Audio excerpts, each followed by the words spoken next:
be a good member of the professional selling program, you have to show that you can learn, and that's where the application comes in.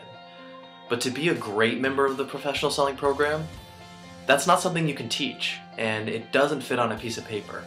It's the intangibles, and Paul Williams has those.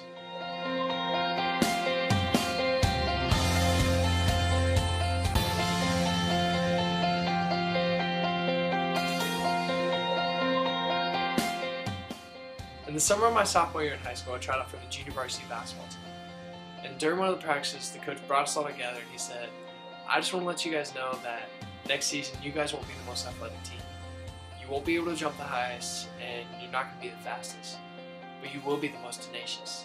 And that means doing the intangibles, such as diving on the floor to a loose ball, or securing a block out for a rebound, and always giving 100% in every practice. And at the end of the summer, I was elected team captain. It wasn't because I was the best player on the team or that I was most vocal, but I led by example. I made sure that in every drill, I always gave 100%. And as far as the basketball season went, we ended up going 13-3.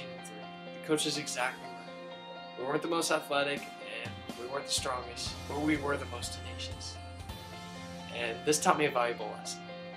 You don't always have to be the most talented person, but if you're willing to put in the time and give 100% in everything that you do, you can beat out the competition.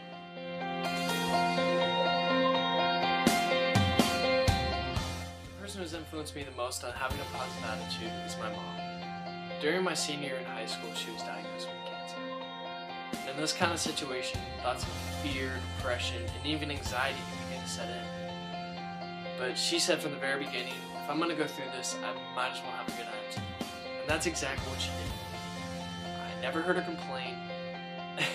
And I remember she'd come home from radiation therapy and say, I just met so-and-so today, and tell me about him and how excited she was to see him the next day.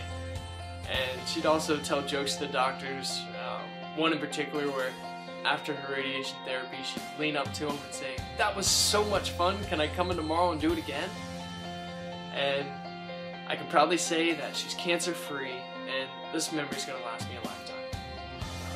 I know that in everything I do, I'm going to keep a positive attitude because life's too short not to. And if ever an obstacle arises, I'm going to face it head on with a good attitude.